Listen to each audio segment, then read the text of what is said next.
Hi guys, magandang araw po sa inyong lahat. Ito naman pong kaibigan niyo si Jake. Sa video natin ngayon, pag-usapan po natin ang sinabi ng Prime Minister ng Iran na ang pag-atake ng Amerika sa kanilang bansa ay may malaking dagok, no, or malaking consequences, no, sa kanilang relasyon, no, sa Amerika.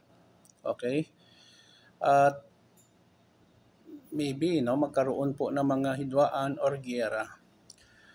Before tayo guys magsimula, magpapasalamat muna po ako sa lahat ng mga followers, supporters ng aking channel. Maraming salamat po sa inyong walang sawang panonood at suporta. Kung bago lang kayo sa channel ko at gusto nyo ang video na ito, paki-like lang po, share, and huwag kalimutang mag-subscribe.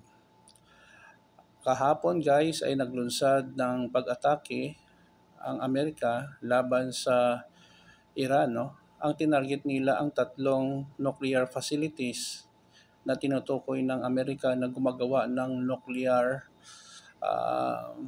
bomb or materials para gamitin nila sa kanilang military, no?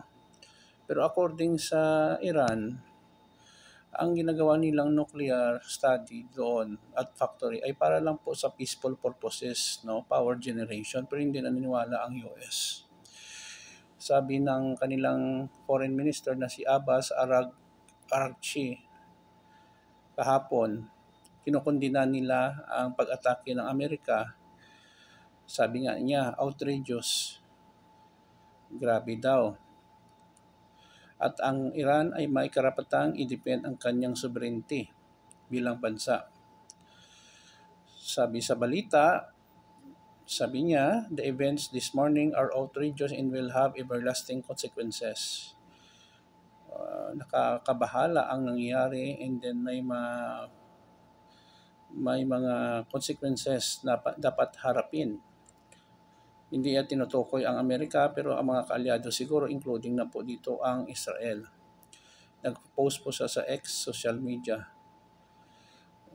Ayon sa kanya, ang pag-atake ay lawless and criminal behavior kasi wala po itong pahintulot mula sa UN or United Nations. In accordance with UN Charter or United Nations Charter in its provision allowing a legitimate response in self-defense, Iran reserves all options to defend its sovereignty, interests, and its people. So, ang masasabi ko lang dito, guys, matagal na nagbigay ng ultimatum si President Donald Trump regarding sa Iran na i-dismantle na po ang kanilang programa sa nuclear, pero ayaw pa rin nila.